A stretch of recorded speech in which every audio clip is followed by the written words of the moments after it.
Yang di sesi kedua ini kita akan lebih banyak belajar lagi. Oh, tadi case study-nya di keamanan informasi. Nah, ini akan saya siapkan ada 3 case study, tapi ini memang areanya lebih banyak kita mempelajarinya dengan konteks big data.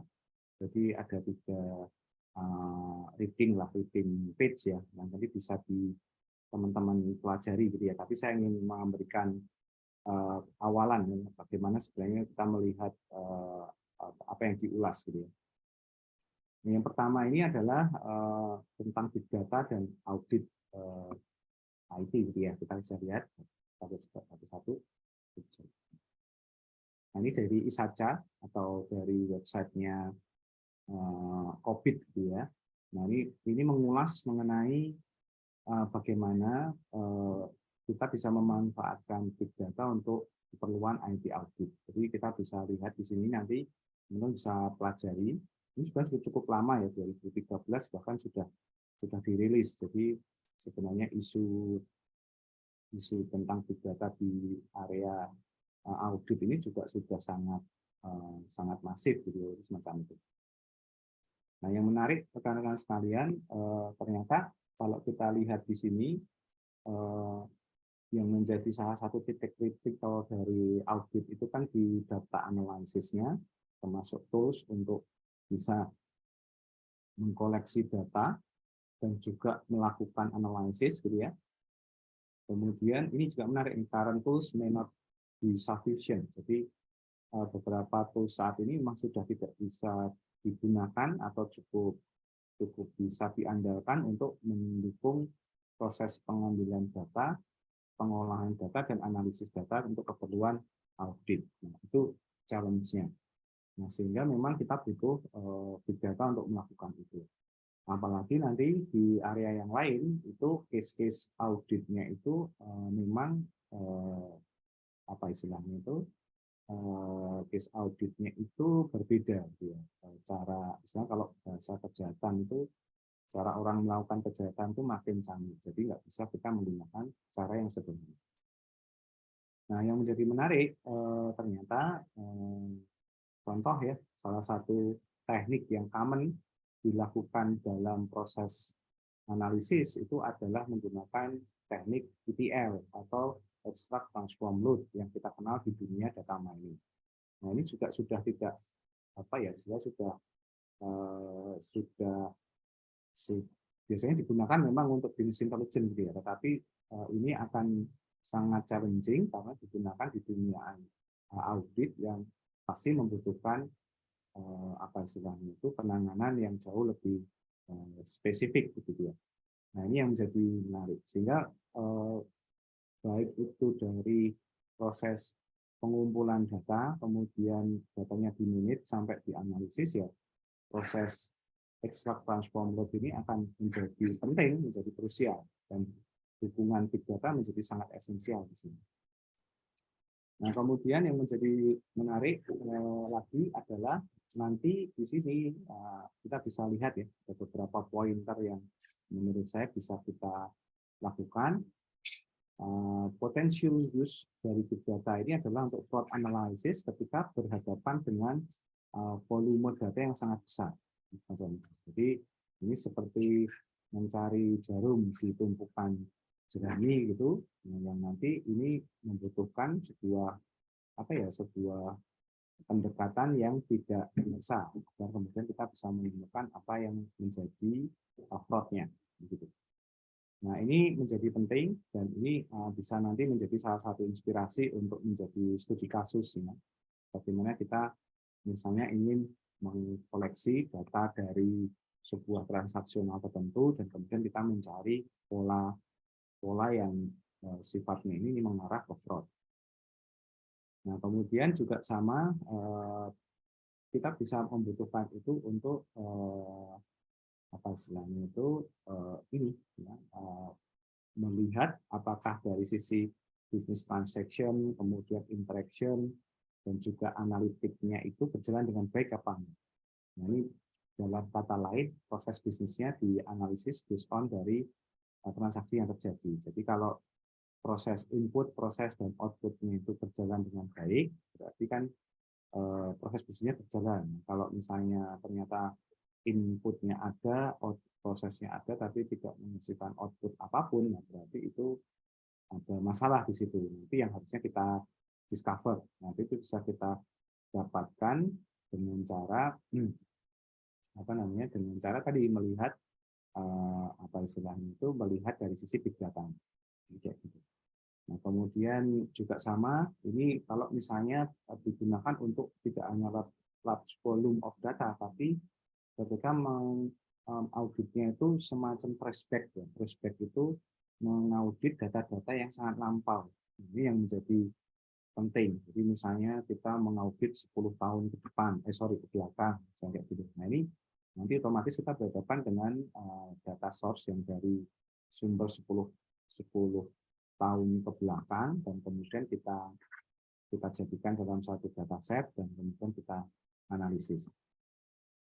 Nah, ini juga membuat big data sendiri menjadi sesuatu yang sangat spesifik, berubah menjadi sangat spesifik, yaitu big data for audit. Jadi kalau itu terjadi, maka akan sangat penting untuk mengetahui arsitektur big data. Dengan kata lain, kalau teman-teman mempelajari artikel ini, gitu ya, itu adalah nanti audit itu membutuhkan bantuan atau membutuhkan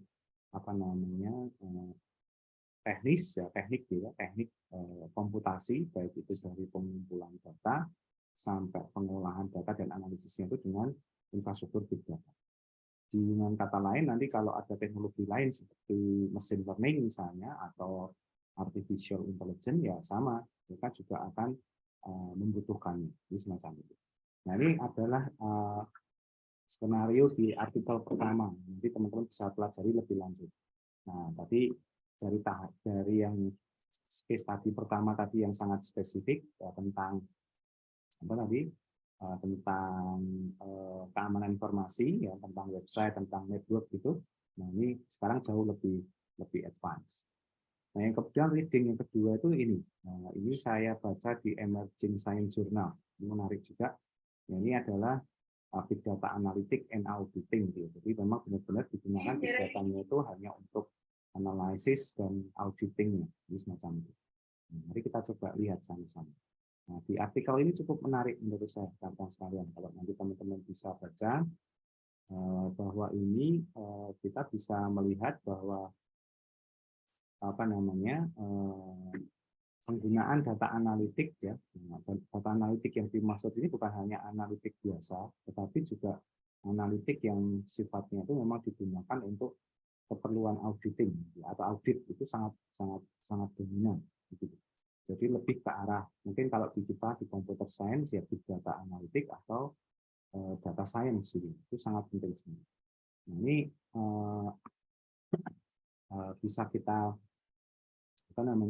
bisa kita lihat di sini bahwa data analytic application ini potensial untuk meningkatkan audit quality, dan kemudian mengurangi error, memudahkan transparansi proses, dan ujungnya kalau kita pakai teknik yang advance semacam ini, kita bisa meningkatkan confidence-nya dari stakeholder atau kepercayaan dari stakeholder. Jadi ini contoh bagus. Ini literatur ini menurut saya papernya lumayan karena dia menyajikan literatur review seperti yang teman-teman lakukan sebelumnya untuk menghasilkan hal yang sama. Jadi kita bisa lihat mungkin di sini jadi ada beberapa metode gitu ya, bagaimana menggunakan itu. Kemudian saya tampilkan yang penting aja.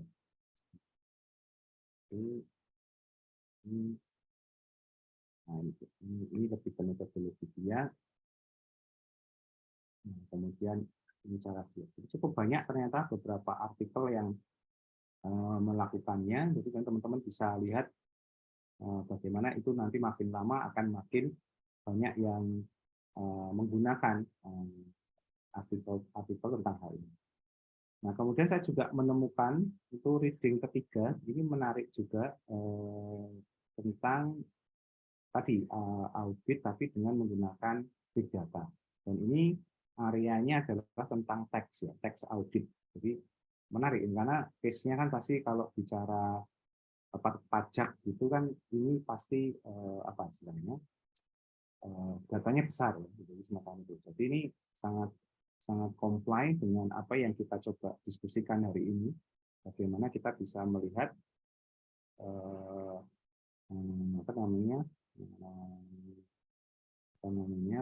kita bisa lihat bagaimana ini challenge-nya ada. Jadi ini yang menjadi menarik.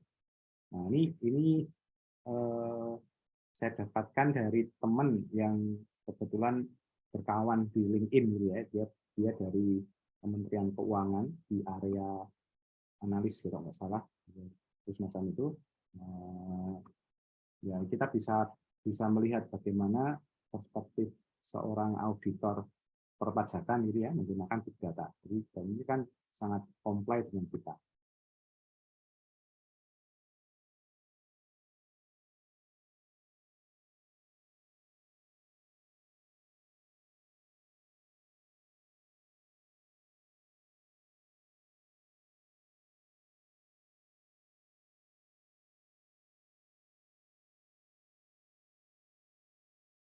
Nah, yang menjadi menarik di sini adalah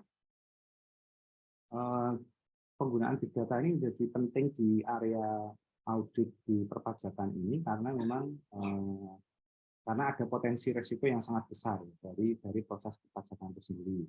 Kemudian ya tadi untuk mendapatkan datanya yang sedemikian banyak, kalau tidak salah itu kalau laporan terakhir itu kan pelapor pajak itu kan hampir 30-an juta gitu ya. Jadi lumayan cukup banyak. Jadi dilakukan setiap tahun dan setiap pengguna wajib pajak itu kan datanya pasti banyak sekali. Nah, kemudian ya sehingga dibutuhkan big data karena memang dia melibatkan banyak sekali volume informasi, gitu ya. Velocity-nya juga banyak, data tipenya juga banyak, dan ini ketidakpastiannya juga tinggi sekali. Jadi semacam ini. Nah, ini menjadi menarik untuk dilakukan. Nah, mari kita lihat apa yang dilakukan. Mungkin kalau di pendahuluan bisa dia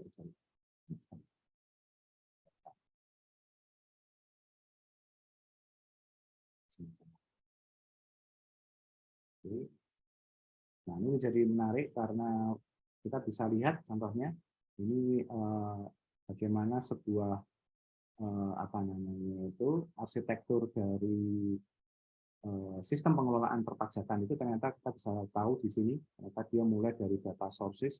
Data source-nya itu bisa macam-macam ya.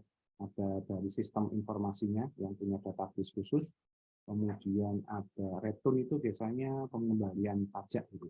Payment itu penerimaannya, kemudian mungkin third party itu misalnya dari pihak lain yang kita kalau beli kemudian kena pajak dan kena NPWP kemudian nanti dilaporkan oleh dia. Human Resource Information System dari beberapa kementerian atau dari badan usaha, dan kemudian juga nanti dari sumber-sumber yang lain. Jadi ini menarik karena ini kemudian di manage, gitu ya, diambil, satu ditaruh di Hadoop data platform sebagai data tidak struktur, kemudian satu masuk ke data warehouse, ya, mungkin lebih ke transaksional. Nah, kemudian nanti ada analytics sandbox-nya.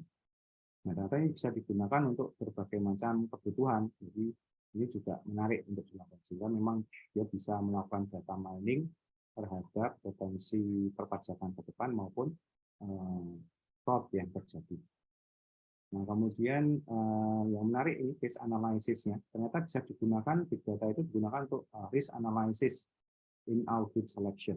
Jadi ini menarik. Jadi bisa menggunakan untuk data matching analysis, gitu ya, antara pihak ketiga dengan data yang dilaporkan, misalnya semacam itu. Kemudian network analysis, analitik, ya, distribution, jadi korelasi antar pihak. Jadi siapa tahu ada hubungan yang tidak wajar dan memunculkan keuntungan sepihak atau merugikan pihak lain, semacam itu.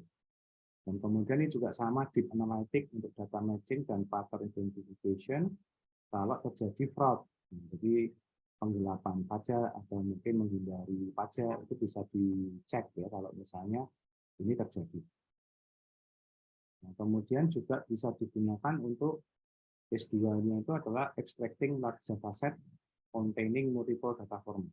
Jadi mungkin saya memahaminya kalau kita kembali ke sumber data manajemennya kan dia berhadapan dengan isu sumber datanya itu sangat variatif, sehingga itu cara untuk mendapatkan atau menggrab data itu dari berbagai macam sumber dalam satu waktu, dan kemudian bisa dikumpulkan dalam satu tempat dan bisa dilakukan analisis.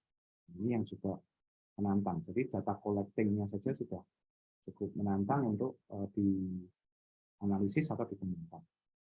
Nah, kemudian juga ada audit test dan data analysis workflow. Nah, ini juga menjadi menarik. Jadi ini bagus juga ketika karena kita kemarin sempat membahas tentang ini ya, exploratory data analytics. Nah, itu bisa digunakan untuk mendapatkan profil pembayar pajak misalnya, kemudian bagaimana pola dia bayarnya, dan kemudian menghasilkan data analisis yang diperlukan untuk bisa mendukung proses tersebut, analisis dan seterusnya. Nah, ini jadi menarik. Nah, kalau ini bisa dikerjakan, sebenarnya bisa lari juga ke artificial intelligence-nya ya. Jadi misalnya orang di reminder kalau dia sudah harus submit pajak gitu ya, atau dia harus punya kewajiban pajak apa gitu. Nah, secara otomatis itu kan sebenarnya bisa diprediksi. Nah, ini kalau bisa bisa dikerjakan akan menarik gitu. Tapi plan-nya bagaimana memang itu. Nah, kemudian ada spatial data. Spatial data ini berarti menggunakan data geografis ya untuk membandingkan dengan data yang dimiliki oleh atau dilaporkan oleh orang yang membayar pajak misalnya. Jadi saya membayangkannya kalau misalnya nanti dia membayar pajak, jadi ya sekian, dia punya perkebunan atau dia mungkin lahan pertanian, tapi dengan data spasial kan ketahuan luas lahannya, dilihat apakah luas lahan itu terrepresentasi dengan jumlah yang dia bayarkan, misalnya untuk spasial. Nah, ini yang perlu juga perlu bisa dikerjakan. Jadi kalau kita lihat nanti bisa dihubungkan ya untuk hal-hal tertentu. Dan ini menunjukkan bahwa ternyata itu bisa digunakan untuk hal yang sangat spesifik ya di dalam audit sendiri. Jadi semacam itu. Nah, ini kemudian web based dan social media extraction juga penting karena web information dan social media information itu menurut saya nanti akan melengkapi apa yang kita bisa capture profil pembayar pajak, kemudian behavior-nya dan lain sebagainya. Jadi itu akan cukup masif ya. Ini dicontohkan cukup bagus ya. Jadi kalau misalnya ada YouTube content creator itu kan ketahuan berapa visitornya, berapa yang melihat, berapa iklannya. Itu kan bisa diestimasi pendapatannya. Nah, nanti kalau sudah ada estimasi pendapatan, karena itu kan ya mungkin nominal persisnya kita nggak tahu, tapi kalau hitung-hitungannya YouTube itu kan sudah bisa dilihat, bisa dibaca. Nanti kita bisa simulasi dan kemudian dibandingkan dengan jumlah pajak yang dia bayarkan. Jadi kalau misalnya dia tidak sesuai dengan itu ya otomatis itu jadi kayak ada notifikasi atau warning bahwa dia tidak membayar sesuai dengan peruntukan. Tapi itu baru pintu masuk. Baru nanti kemudian dicek lagi apakah memang seperti itu atau tidak. Kalau tidak ya berarti no problem. Tapi kalau ada kan berarti kita bisa melakukan langkah untuk misalnya menagih pajak lebih sesuai dengan jumlah. Nah, kemudian juga bisa digunakan ini menarik multiple sub-case analysis, menggunakan interpretive insight, jadi menggunakan data analytics, jadi semacam itu. Nah, ini juga cukup menarik sebenarnya bisa kita lakukan. Jadi semakin banyak data yang bisa data yang bisa kita dapatkan, ya maka banyak sekali point of view analitik yang bisa kita kerjakan, jadi semacam itu. Simpelnya itu. Nah, ini yang harus kita kerjakan. Jadi itu contoh ya, sebagaimana kita bisa melihat implementasi dan juga beberapa cara kita untuk melakukan proses audit di sana. Jadi moga-moga dengan 3 case ini itu bisa memberikan istilahnya gambaran atau memberikan apa namanya itu overview bagaimana nanti implementasinya. Kira-kira begitu. Nah, ini adalah apa namanya materi yang berikutnya yang mengenai case study audit dengan big data. Kira-kira